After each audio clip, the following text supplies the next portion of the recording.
한 사람이 예수님께 질문했습니다. 선생님, 하나님의 법 중에서 어느 법이 제일 큽니까? 어떤 계명이 제일 큰 겁니까? 옆에 있는 사람들은 이렇게 생각했습니다. 아, 참 열심히 있는 사람이구나. 저 서기관은 참 신실한 사람이다. 그러나 예수님은 그 사람의 속을 다 들여다보고 계셨습니다. 그 서기관이 바른 마음으로, 옳은 마음으로 그 질문한 것이 아니었기 때문입니다. 사실 그 서기관의 질문 속에는 함정이 있었습니다. 예수님은 이스라엘 백성들에게 하나님의 사랑을 공표하시면서 십계명을 반포하셨습니다. 십계명은 하나님의 사랑이 무엇인지를 보여주는 청사진과 같습니다. 첫째부터 네 번째까지의 계명은 하나님에 대한 사랑, 그리고 다섯 번째부터 열 번째까지의 계명은 인간에 대한 사랑을 보여줍니다.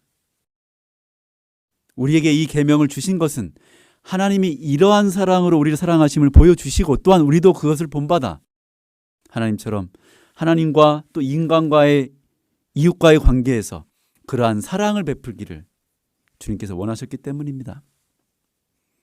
십계명의 모든 내용은 예수님께서 산상수훈에서 보여주신 내용과 같은 내용입니다.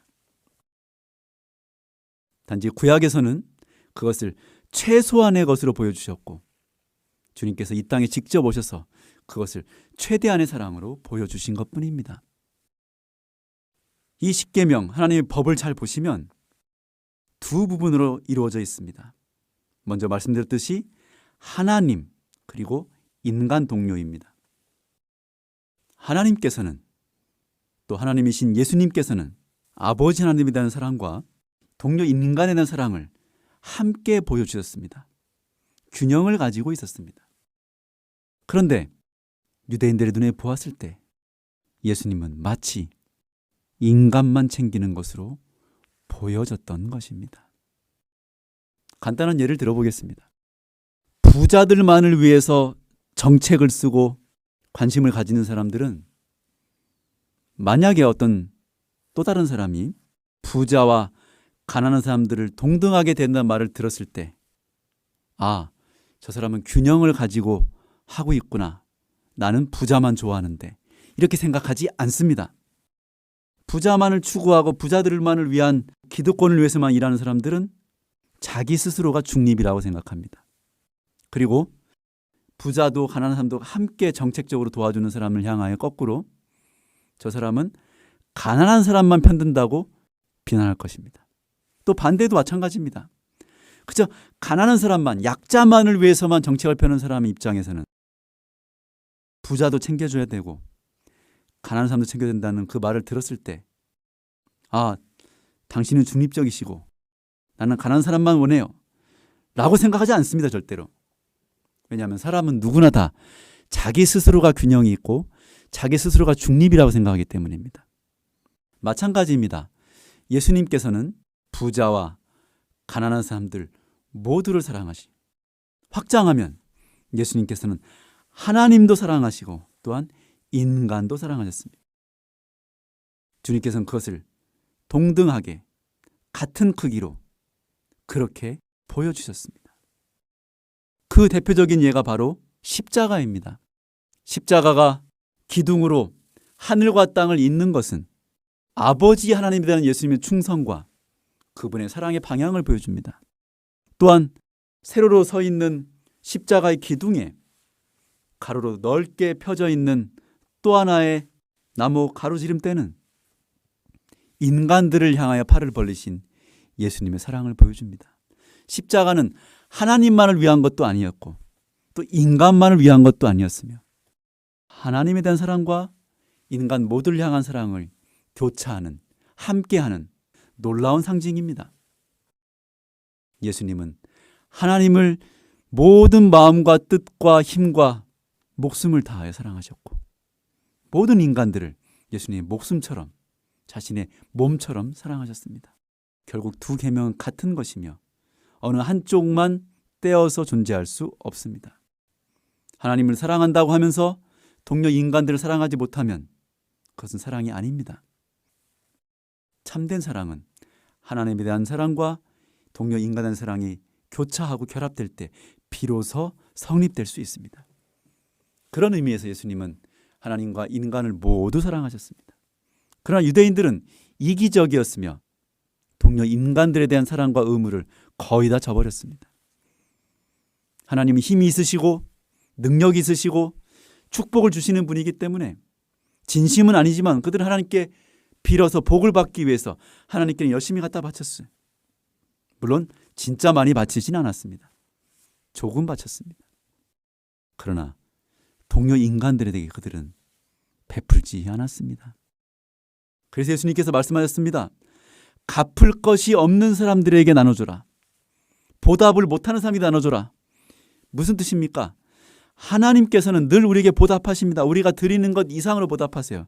그러나 때때로 많은 동료 인간들은 보답하는 사람도 있지만 보답하지 않은 사람들이 많이 있습니다.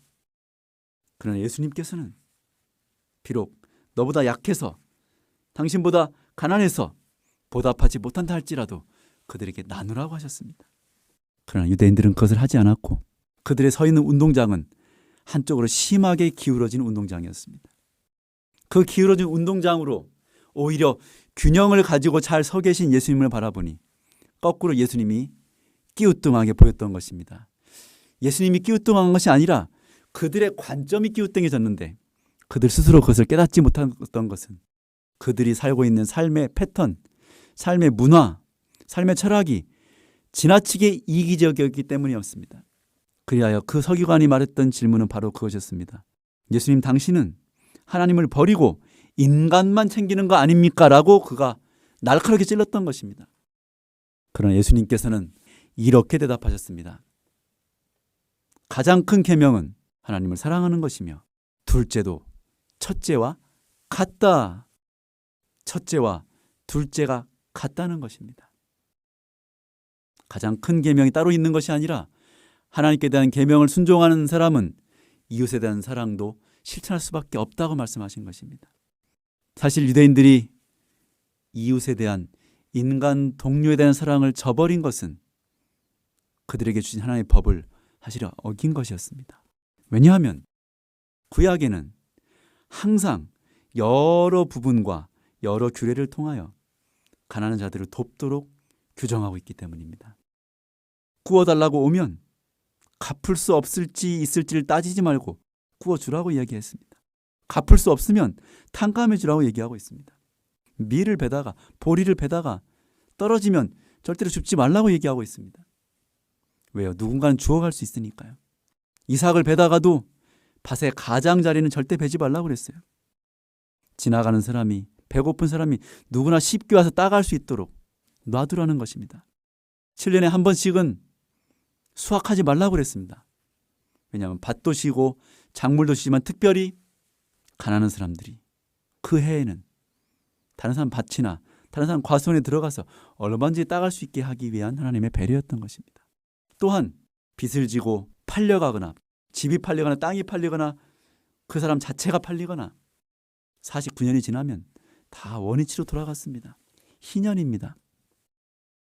끊임없이 약자들과 불쌍한 사람들을 돌보아주고 회복시킬 수 있는 회복 프로그램이 구약 성경에 자세하게 기록되어 있습니다. 하나님의 사랑입니다. 일부 몰지각한 그리스도인들이 구약은 무서운 하나님, 신약은 사랑의 하나님이라고 얘기한 사람들이 있지만 이것은 전혀 성경을 모르고 하는 얘기입니다. 구약과 신약은 모두 다 동일한 정신으로 하나님은 사랑이라고 이야기합니다. 구약은 작은 빛이고 신약은 큰 빛입니다. 구약을 통하여 우리는 더 큰 빛인 예수께로 나아갑니다. 구약도 예수님을 믿었으나 그들은 멀리서 어렴풋이 상징과 표상을 통해서 예수님을 믿었으나 그들은 양을 죽여 그 희생을 바라보며 예수의 희생을 기렸으나 우리는 그러한 표상과 상징이 필요 없이 우리는 직접 예수의 희생의 증거물이 되는 것입니다. 그분의 희생으로 말미암아 우리가 구원을 얻은 증거물이 되었으며 그분의 희생으로 말미암아 우리가 나음을 입었고 우리가 자유를 누리며 주 안에서 참된 구원과 안식의 가치를 누리고 있는 것입니다. 또한 구약은 11금과 12금을 다 이야기하고 있습니다. 11금은 주로 제사장들이나 레위인들에게 주어졌습니다. 12금은 전체 가족의 행복을 위하여 써졌으며 또 3년에 한 번씩은 전체 마을, 내가 살고 있는 곳에 불쌍한 사람, 고아, 과부, 또 가진 것이 없는 레위인들을 위하여 그 자금을 쓰도록 그렇게 규정하고 있습니다. 그리하여 유대인들은 말씀대로 그들의 구약적 법에만 따랐어도 최소한 4분의 1, 25%를 하나님과 사람들을 위하여 지불하게 되어 있었습니다. 그러나 그들은 그것을 지키지 못했습니다. 왜냐하면 그들의 이기심이 그것을 허락하지 않았기 때문입니다. 구약을 주신 분도 예수님이시고 신약을 주신 분도 예수님이십니다. 구약에서 11금과 12금을 통하여 이스라엘 백성에게 참된 사랑과 참된 행복이 무엇인지를 보여주신 주님께서는 신약에서 더 분명하고 더 확실하고 더 밝게 참된 행복과 사랑이 무엇인지를 친히 보여주시고 친히 실천하셨던 것입니다. 이기적으로 치우친 그들의 눈에 올 때 예수님은 비정상적으로 보였던 것입니다. 오늘날 많은 그리스도인들은 우리는 더 이상 구약에 살지 않으며 신약 시대에 살고 있다고 그렇게 자랑합니다. 맞습니다. 우리는 구약 시대가 아니라 신약 시대에 살고 있습니다. 염소와 송아지의 피가 아니라 예수의 피로 살고 있습니다. 그런데 신약 시대에 살고 있다는 수많은 그리스도인들이 구약에 주어진 빛도 되지 않는 정도의 어둠 속에 살고 있는 사실을 볼 때마다 저는 마음이 아픕니다. 11금 하나님께 드리는 것도 벌벌 떨죠. 물론 11금 하나님께 드리는 것 아깝지 않게 생각하는 사람들 많이 있습니다. 근데 11금도 못 드리는 사람들이 많이 있어요. 그러면서 그들은 신약이라고 얘기합니다. 사실 신약은 11금, 12금이 아니라 모두를 드리게 되어 있었습니다. 사도행전을 읽어보십시오. 그들이 자기 중심적 그런 재물과 재화로 살지 않았습니다. 신약의 진정한 정신은 모든 것을 다 나누고 모든 것을 서로 희생하며 공동체적인 정신을 사는 것이었습니다. 그러나 우리는 그렇게 살고 있지 못합니다. 말은 공동체, 말은 사랑이 넘치는 신약이라고 얘기하면서 행동은 구약에 있는 법의 정신에도 미치지 못하고 있는 것입니다.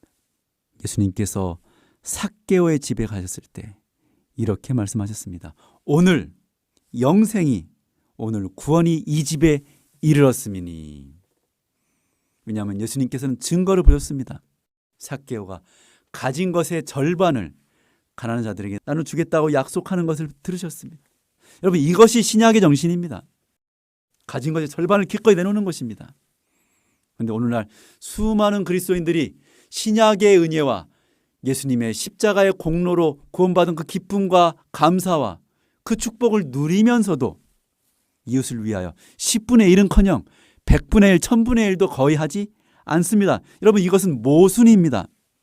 그들의 신앙이 가짜라는 것을 드러내고 있는 것입니다. 구약에서 벗어나서 신약에 왔다면 우린 더더욱 신약으로 살아야 합니다. 눈에는 눈, 이에는 이의 법이 아니라 신약에서는 원수를 사랑하고 뺨을 맞으면 돌려대고 겉옷을 가져가면 속옷을 주는 그런 사랑으로 가야 하는데 우리는 여전히 눈에는 눈, 이에는 이의 정신으로 살고 있으며 심지어 그것도 안 되고 탐욕과 이기심으로 꽉 찬 삶을 사는 사람들도 많이 있습니다. 물론 저는 그렇지 않다라는 말은 아닙니다. 저 역시 부족한 사람이고 그러한 죄를 짓고 살아가는 사람 중에 하나입니다. 신약은 구약에서 확장된 것입니다. 사랑도 확장되고 빛도 확장되고 구원도 확장되고 축복도 확장되었습니다. 그러므로 구약에서 25%를 드렸다면 신약에서는 절반 모두를 드리는 것이 어렵지 않아야 합니다. 왜냐하면 사랑은 반드시 사랑의 영향으로 결과를 가져오기 때문입니다. 그런데 오늘날 우리는 구약의 25%도 하지 못하고 있습니다. 교회 재정의 50%를 가난한 자들에게 나눠주는 교회가 얼마나 있을까요? 7년 전 저는 이 서기관에게 주신 예수님 말씀을 다시 한번 읽다가 마음에 큰 충격을 받았습니다. 내가 말로는 예수님의 이름으로 구원받았고 값없이 용서받았고 구원과 영생에 살고 있다고 말하면서 하나님께 대한 첫째 계명과 이웃에 대한 둘째 부분의 계명, 두 계명을 같이 지키지 아니하고 그저 하나님께 대한 계명으로만 내가 신앙을 다하는 것처럼 저는 그렇게 살아왔습니다. 제가 충격을 받았습니다. 나는 과연 내가 하나님께 대한 충성과 하나님께 대한 사랑을 바치는 것처럼 과연 이웃도 동일한 크기로 그렇게 사랑해 왔는가 반문해 보았습니다. 하나님께 드리는 헌금만큼 과연 이웃에게도 그만큼 베풀었는지를 따져보았습니다. 저는 그렇게 하지 못했다는 사실을 알게 되었습니다. 많은 그리스도인들이, 많은 교회들이 구약은 폐했다, 신약만 남았다고 얘기하면서도 그들은 자기들을 위해서는 11금을 고집하고 있습니다. 11금 내지 말란 얘기가 아닙니다. 이 세태를 제가 얘기하는 것입니다. 구약은 폐했다, 신약만 있다고 얘기하면서 그들은 여전히 구약에 있는 11금 제도를 열심히 지키고 있습니다. 그런데 11금까지입니다. 왜요? 그것은 목사들과 성지자들과 교회를 위해서 존재하는 돈이기 때문입니다. 과연 11금만큼 이웃에게 베풀기 위하여, 이 세상에 그늘지고 어려운 사람들을 위하여, 전 세계에 굶어가는 사람들을 위하여 각 교회가 과연 11금만큼 또 다른 11금을 구약만큼이라도 드리고 있습니까? 왜 이렇게 선택적입니까? 자신들을 위해서는 폐했다고 주장하는 구약도 지키면서 약자들을 위해서는 전혀 지키지 않는 것입니다. 모순입니다. 그들이 참으로 하나님을 사랑한다면, 교회들이 참으로 하나님을 믿는다면, 그분의 말씀에 따라 순종하고 있다면 하나님께 대하여 드리는 우리의 헌신만큼 이웃에게도 동일한 크기로, 동일한 마음으로 베풀어야 할 것입니다. 11금을 내든 12금을 내든 하나만 내든 아니면 50%를 내든 아니면 조금만 내든 그것은 여러분들이 선택할 문제이지만 분명한 원칙은 하나님께 대한 헌신과 동등하게, 동일하게, 같은 정도로 이웃에게도 베푸셔야 할 것입니다. 모든 교회들은 그들의 재정의 절반을 동료 인간들을 위하여, 불쌍한 사람들을 위하여 여러분 기꺼이 나누셔야 할 것입니다. 이것이 예수님의 정신이었습니다. 성경은 밭에 감추인 보화와 같습니다. 똑같이 읽는데 어떤 사람은 진리를 발견하고 어떤 사람은 넘어가 버립니다.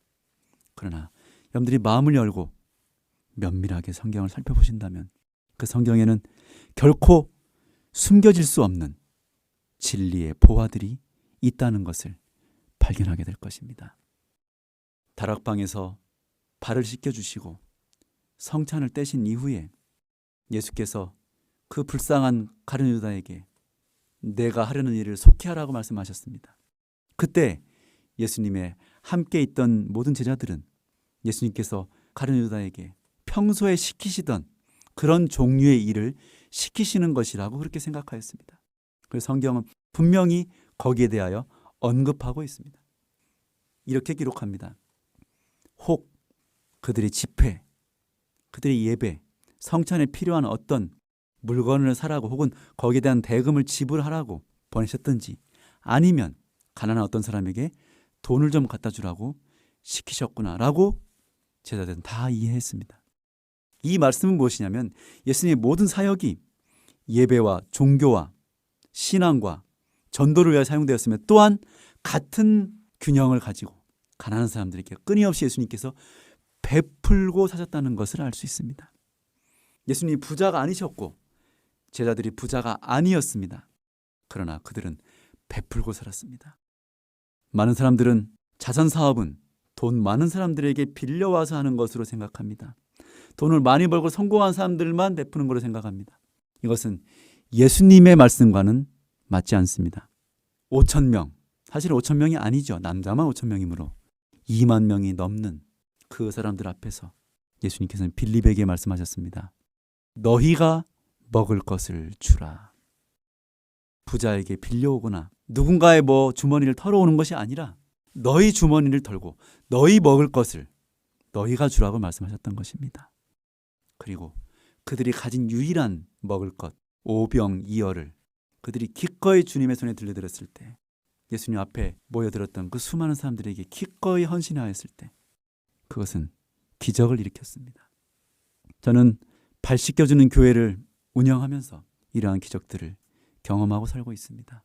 정말로 적은 무리가 모여서 그저 아직은 12금 정도, 20% 정도를 우리가 교회에 들여서 10%는 주님을 위하여 사용하고 또 다른 10%는 우리가 사회 약자를 위해서 쓰고 있는데, 우리가 드린 금액은 적었는데 훨씬 더 많은 사람들에게 나눠주는 것을 볼 수 있었습니다.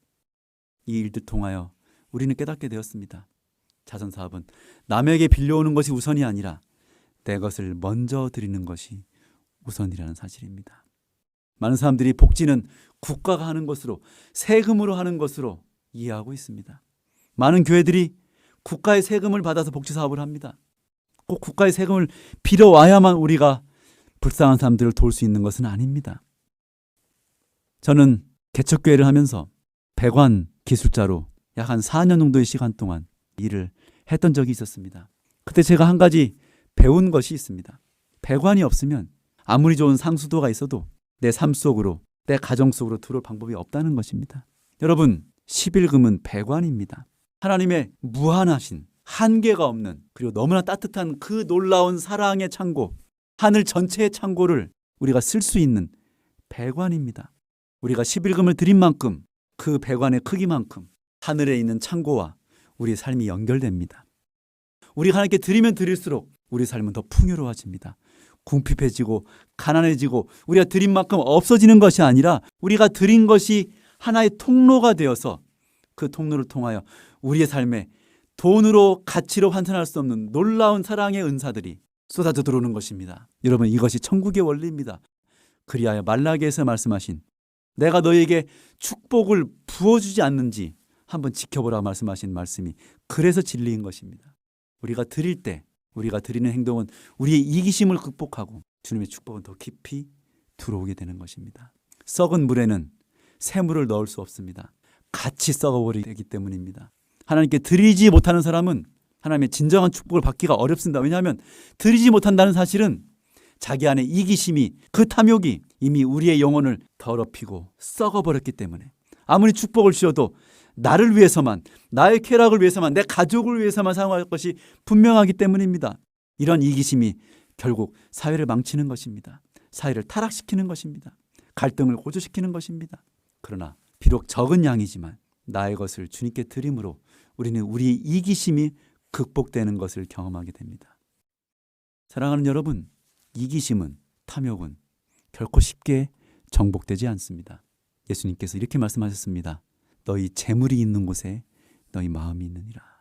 마음이 있는 곳에 재물이 있는 것이 아니고요, 재물이 있는 곳에 마음이 있다고 말씀하셨습니다. 그만큼 이기심과 탐욕은 무서운 것입니다. 그것은 마치 괴물과도 같고 쉽게 제어할 수 없는 무서운 짐승과도 같습니다. 아무리 큰 짐승도 콧뚜레를 깨면, 재갈을 먹이면 제어할 수 있습니다. 헌금은 이기심이라는 무서운 괴물과 탐욕이라는 무서운 짐승을 제어할 수 있는 놀라운 도구입니다. 축복입니다. 주기적으로 내 수입에서 10분의 1을 떼든 절반을 떼든 혹은 그게 안 되면 일부를 떼든 우리가 하나님께 드리는 이 행동들은 우리의 이기심이라는 괴물, 우리의 탐욕이라는 짐승을 제어할 수 있는 힘을 주게 됩니다. 하나님께 우리에게 주신 매우 특별한 선물이 바로 헌금제도입니다. 그러나 이 헌금은 억지로 해서는 아무 효과가 없습니다.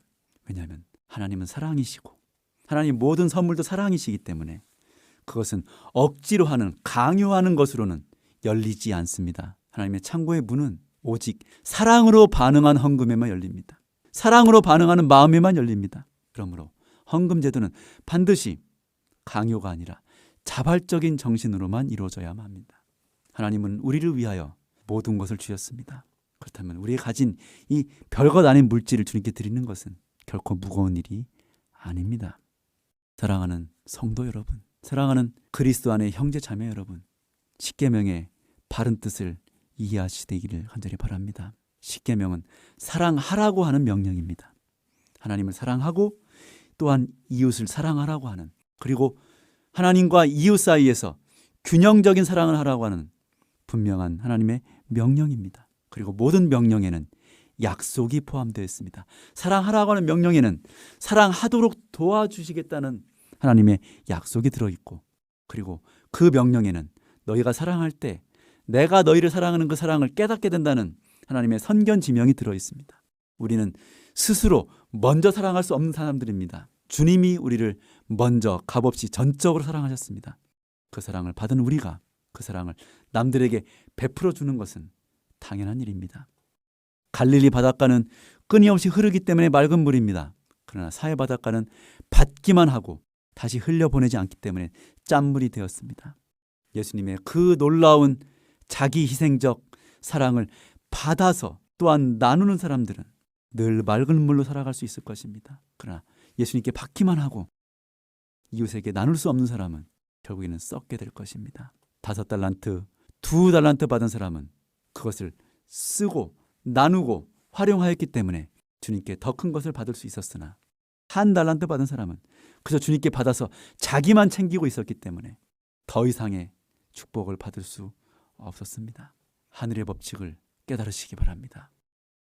이 땅의 법칙은 움켜쥐는 법칙이나 하늘의 법칙은 나누어주는 법칙입니다.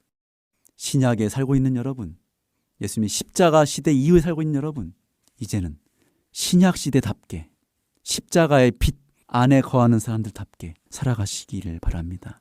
신앙은 2바퀴가 있는 수레와 같습니다. 왼쪽과 오른쪽의 바퀴가 크기가 같을 때 우리는 비로소 앞으로 갈 수 있습니다. 크기가 똑같을 때 우리는 정면으로 갈 수 있습니다. 근데 만약에 한쪽 바퀴가 없다면 그 수레는 앞으로 갈 수 없고 계속 쳇바퀴를 돌 수밖에 없습니다. 2바퀴가 있긴 있지만 한쪽 바퀴가 지나치게 작으면 그 수레는 정면으로 가지 못하고 삐딱하게 가다가 결국엔 제자리 걸음을 하게 될 것입니다. 하나님께 대한 사랑과 이웃에 대한 사랑은 양쪽 바퀴와 같습니다. 2바퀴는 동등하며 동일한 크기가 되어야 합니다. 이웃만 챙긴다고 자선만 한다고 하나님께 대한 사랑이 이루어지는 것이 아닙니다. 또 신앙만 열심히 한다고 이웃에 대한 사랑이 이루어지지 않습니다. 2 사랑이 함께 갈 때 교회는 비로소 교회로 기능할 수 있고 그리스도인들은 비로소 그리스도인이라 칭함을 받게 될 것입니다. 오늘날 수많은 이 어두운 사회 사람들이, 이 대한민국에 있는 수많은 사람들이 기독교를 욕하고 있습니다.